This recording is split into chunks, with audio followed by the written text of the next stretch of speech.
દીકરીના લગ્ન થયા અને દીકરી સાસરે ગઈ. બહુ સરસ આ મને પ્રસંગ ગમે છે. મને ગમે એટલે તમને ગમતો જ હોય, કારણ કે હું બોલું એ મારે તમને કેવું હોય પેલા હું એકલો એકલો સાંભળી લઉં, પછી માયલાને મજા આવે એટલે દરેકના હૃદયમાં માયલો બેઠો જ છે. અંદર આત્મા તો બધાયમાં છે, એને માયલો કહેવાય, બોલે એ માયો.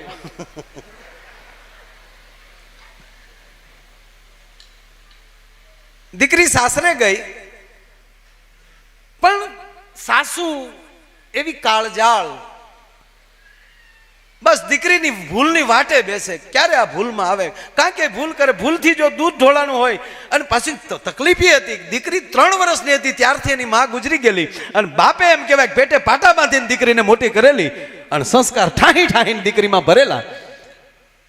પણ સાસુને એક જ વાત હતી, બાપ વગર મા વગરની હતી, એને શું ભાન હોય, એને શું શીખવાડ્યું હોય. અને ભૂલથી ગામના માણસ કે ગામના બહેનો કોઈ આવ્યા હોય તો આવું ઢોળાણેલું ફોળાણેલું એની સાસુ દેખાડે ને કે જુઓ હાવ ફૂહડી જેવી છે, અમારા દીકરાની વહુ હાવ બુદ્ધિ વગરની છે. મેણા ટોણા ખૂબ મારે, વાત વાતમાં એના બાપ ઉપર બોલે. દીકરી આખી કંટાળી ગઈ. વેલી ઊભી થાય, પૂજા પાઠ કરે, સાસુને પગે લાગવા જાય, અરે આખી રહે તું મને અડતી નહીં. આવું વારા ઘડીએ વહુને સતત એનો તિરસ્કાર કર્યા કરે. આખર દીકરી કંટાળી ગઈ. સાંભળજો ભાઈ, દીકરી છે એ બાપની પાસે આટો આવી, પણ દીકરીને થોડીક આમ લસાણેલી જોઈને, પોતાના બગીચાની વેલને લસાણેલી જોવે સાહેબ, કોઈ બાપને ન ગમે. એટલે બાપે દીકરીની માથે હાથ મૂકીને એટલું કીધું, બેટા હા બાપુજી, તું બરાબર તો છો ને મારો બાપ. દીકરીના હોઠ બેડા થર થર થર થર ધ્રુજવા. બાપુજી હું બરાબર છું. નહીં નહીં બેટા, તારું મોઢું મને ક્યાંક જુદું કહે છે. જે હોય કે મારો બાપ.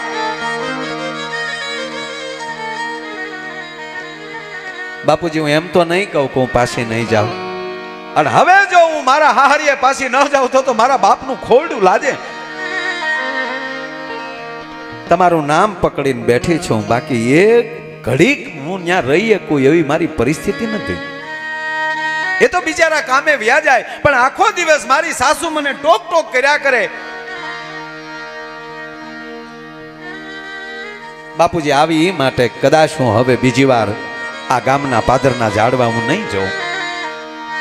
કદાચ મારથી ભૂલ થઈ જાય તો તમારી દીકરીને માફ કરજો, કે હું કુવો પૂરી, પણ હું ફરીવાર પાછી તમારા ખોરડે નહીં આવું. બાપ ભેટી ગયો, અરે મારા દીકરા આવું હોય, આવું કરાય કે તો શું કરું બાપુજી, મારથી હવે સહન નથી થતું. હવે સાંભળજો, બાપ એમ કહે છે કે બેટા કામ કર, હું તારો બાપ છું, દીકરીને મરતી તો હું જોઈ જ ન શકું. બેટા તારી પહેલા તો મારું મોત થાય, મારું દીકરી કઈ થોડી હું.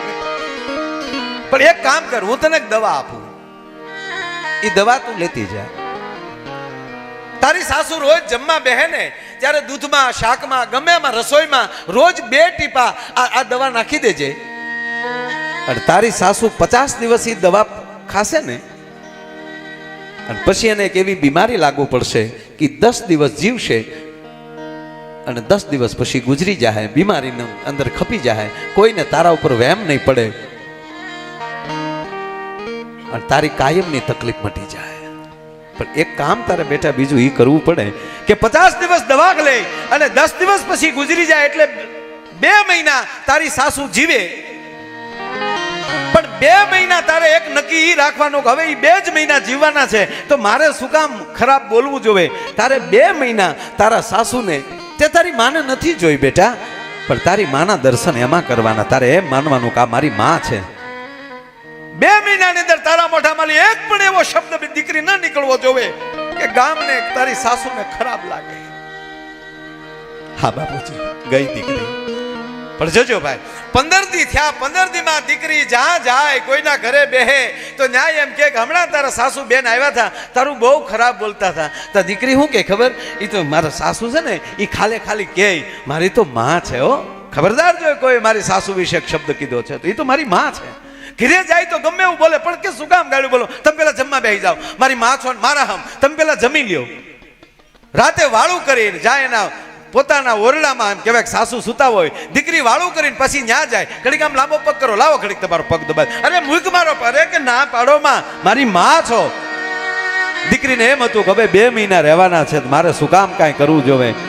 સાહેબ 15 દી એવી સેવા કરી, સાસુ ગાળું દે તો હસતા મુખે 15 દીમાં સાસુ જેના ઘરે બેસવા જાય અને કાકે જાય ને દીકરાની વહુની વાત કરે, પછી તો ગામની બાયુએ કીધું કે માડી આવું શું કામ બોલો છો? તમારા દીકરાની વહુ આવે ને એને કઈ કહીએ તો એમ કે મારી તો માં છે, મારી માં તુલ્ય છે, અને તમે તમારા દીકરાની વહુની ટીકા કરો છો, શરમ નથી આવતી? ગામના ઠપકા. પાછા ઘરે જાય તો દીકરાની વહુને ગાળું દે તો દીકરાની વહુ માં કહે ને પાછી પગમાં પડી જાય. 15મા દિવસે સાસુને થયો કે આવું મારે ન જીવવું જોવે, મારી દીકરીને ભૂલવાડે એવી મારી દીકરાની વહુ છે.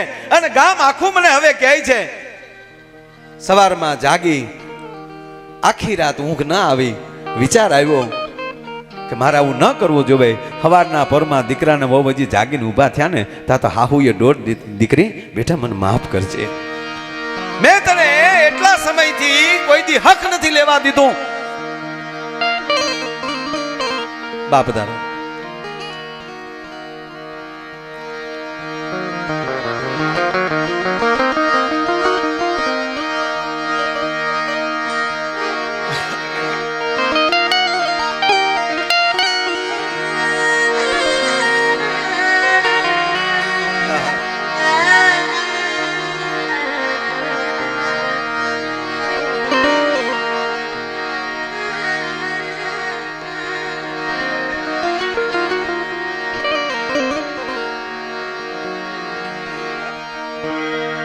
પાળિયાદથી બા પધાર્યા છે. બાનું પણ અહીંથી સ્વાગત કરીએ છીએ, બાના ચરણોમાં પ્રણામ. પહેલું બાપુ પધારો, આવો બા પધારો.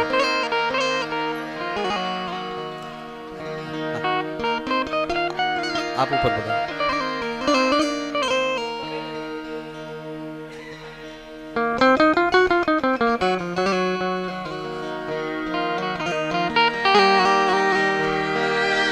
આપણે જૂની જગ્યા વિહામણ બાપુની જગ્યા પાળિયાદ, ત્યાંથી પરમ પૂજ્ય મહામંડલેશ્વર 1008 મહંત શ્રી નિર્મળા બા પધાર્યા છે. બાનું પણ અહીંથી ફરીવાર સ્વાગત કરીએ છીએ. બા પધારો.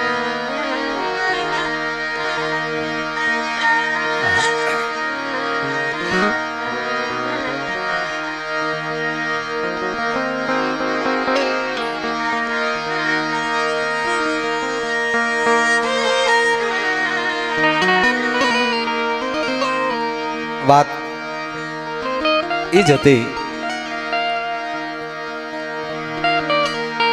એક માની વાત હાલતી હોય ને માનું અહીંયા આગમન થયું છે.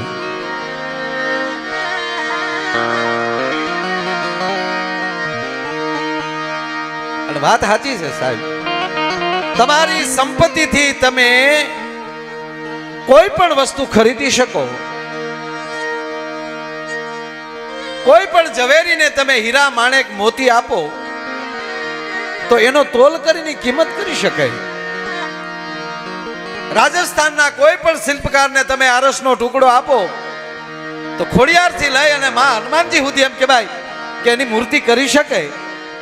પણ જગતમાં એક જ એવું પાત્ર છે કે જેના ટાકણે ઘાટ ઘડાઈ નહીં, જેના ત્રાજવે તોલ તોળાય નહીં, દુનિયામાં બધું મૂલવાય છતાં મારી માના હૈયાને મૂલવાય નહીં, માના હૈયાને મૂલવાય નહીં.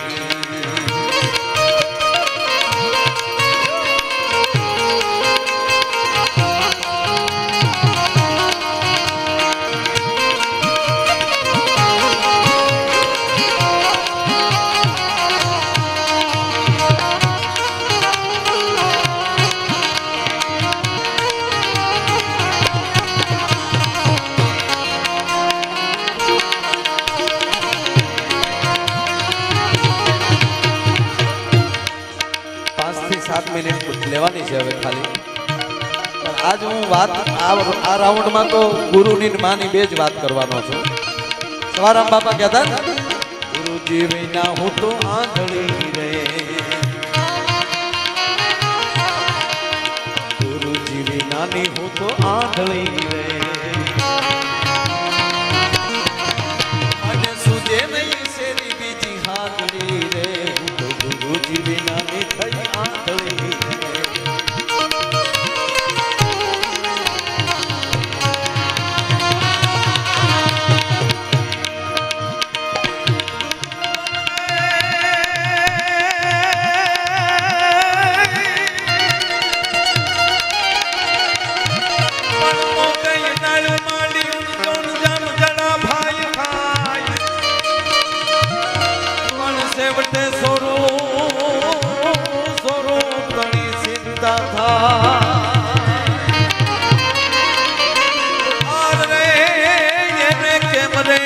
હરી કાઢે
કારણ કે મંચ ઉપર બેઠેલા સંતો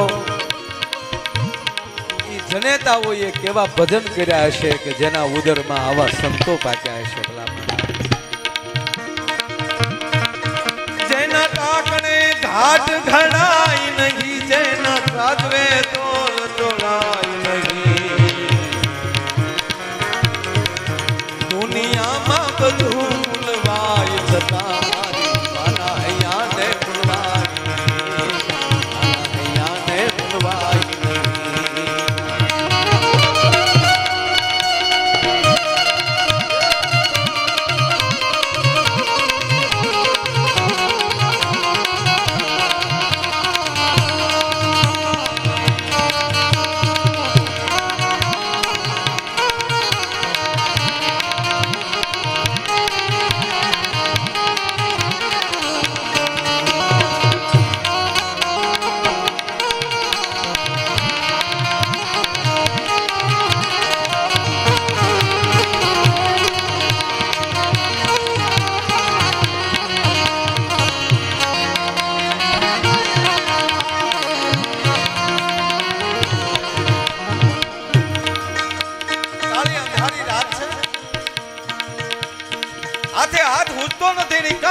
અડધી રાતનો મજર ભાંગ્યો છે અને એક છોકરો એમ કહેવાય કે હૂતો છે એકલો, 4-5 વર્ષની ઉંમર છે બાળકની,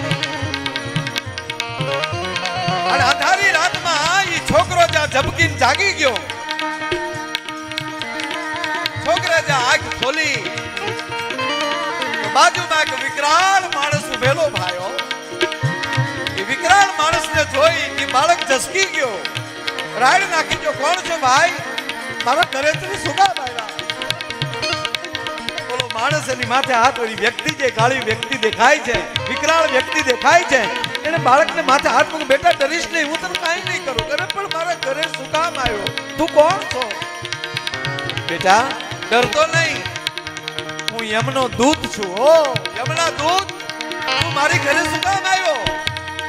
બેટા તું ડરીશ નહીં, મારે તો પરમાત્માનું કામ કરવાનું હોય, હું પણ એક ચાકર છું, મારે તો હુકમનું પાલન કરવાનું હોય, અને તારી માનો જીવ લેવા માટે આવ્યો છું. જ્યાં માનો જીવની વાત કરી આ તો છોકરા પગ પકડ્યા પાયો. હે યમના દૂત, તારા પરમાત્માને કહી દે થોડુંક કારણ એટલું, મારી માના ખોળામાં 1 વર્ષનું બાળક રમે છે, એના પડખામાં હૂતો છે મારો ભાઈ, અને મારી માં વહી જાહે તો મારી કોઈ તેવડ નથી કે મારા ભાઈને હું મોટો કરી શકું, પણ મારી માને બદલે મારો જીવ લઈ લે, હું વયો જાય ને તો મારા ભાઈનું પોષણ મારી માં કરી શકશે. મારી માને બદલે મારો જીવ લઈ લે. હવે સાંભળજો, જમનો દૂત એમ કહે છે કે દીકરા તું થોડોક મોડો પડ્યો. કઈ રીતે? એ ગાંડા, જીવ તો તારો લેવા આવ્યો તો, પણ તારી માં જાગી ગઈ હતી. એણે કીધું કે હું બેઠી હોઉં ને મારા દીકરાનો જીવ લઈ લઈ, મને પહોંચ ન થાય. તું થોડોક મોડો પડ્યો. સાહેબ, આ માં છે જેને પતિ હારે બળી જાવું હતું, સતાય જીવવું પડતું હતું. થોડામાં બાળક રમતું હતું, એના થોડામાં બાળક રમતું હતું.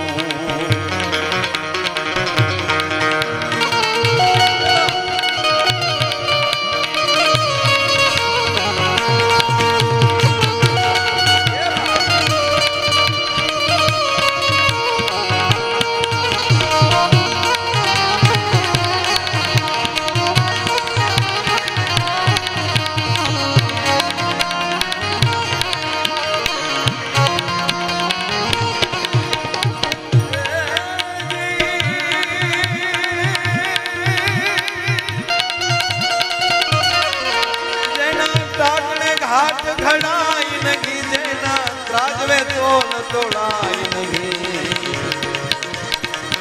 દુનિયામાં બધું મૂલવાય છતાં મારી માના હૈયાને મૂલવાય નહીં. માના હૈયાને મૂલવાય નહીં. એવી સાસુને જ્યાં માતૃત્વ જાગ્યું, દીકરાની વહુને કીધું બેટા આજથી તું મારી દીકરી. મારા બાપ, મેં તને બહુ હેરાન કરી. અને કહેવા ગયો સાહેબ, દીકરીને એની અંદર માના દર્શન થયા. 15 દી વયા ગયા હતા, બીજા માથેલી 15 દી ગયા, ઘરનું ચિત્ર બદલી ગયું. ભાઈ, પ્રેમ પ્રેમ પ્રેમ, લાગણી, ભાવ. ઓહો, મારા બાપે મને દવા દીધી. મારી સાસુને હું રોજ 2 ટીપા પાઉં છું. 30 દિવસ મેં પાયા, અને હવે 20 દિવસ પાય તો મારી સાસુ ગુજરી જાય, પણ હવે મારે કોઈ સંજોગોમાં મારી સાસુને મરવા નથી દેવી. અને કહેવા ગયો સાહેબ, દીકરીએ દોટ કાઢી, બાપને ઘેર ગઈ, બાપને ગામ પોગી, બાપના પગમાં પડી ગઈ. બાપુજી માફ કરજો. દીકરી શું થયું? હવે મારે મારી હાહુને નથી ગુમાવવી. એમાં બહુ પરિવર્તન આવી ગયું છે. અને હવે મને એવી દવા આપો કે જે દવા મેં પાઈ છે એનો નાશ કરી નાખે અને મારી સાસુ તંદુરસ્ત રહે.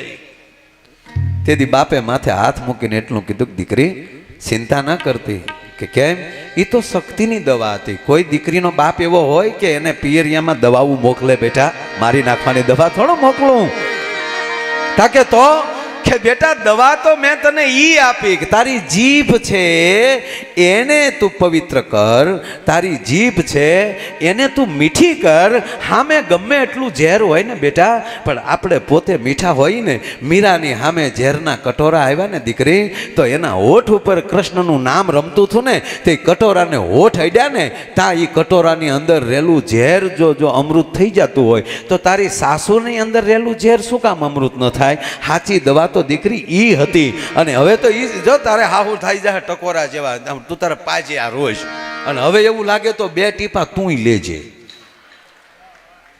મારું કહેવાનું સુર ઈ છે કે આ જો મીઠેપ માણસમાં આવી જાય, મીઠાશ આવી જાય. અને વાત એ માટે કરી કે આપણો ગિરનાર છે શિવ છે. અને મેં પહેલા કીધું કે આજ ગિરનાર ગંગાએ આવ્યો છે. ગંગા આપણી માં છે, મહાદેવ આપણો બાપ છે. અને એની વચ્ચે એની બેયની ભક્તિના રૂપમાં આ સંતો આપણને ફળરૂપી મળ્યા છે. તો આપણે સંતાનો કેટલા ભાગશાળી, કાંઈ બેઠા બેઠા સાહેબ આવી લહેરું કરી છે. મારો વાત આ છે.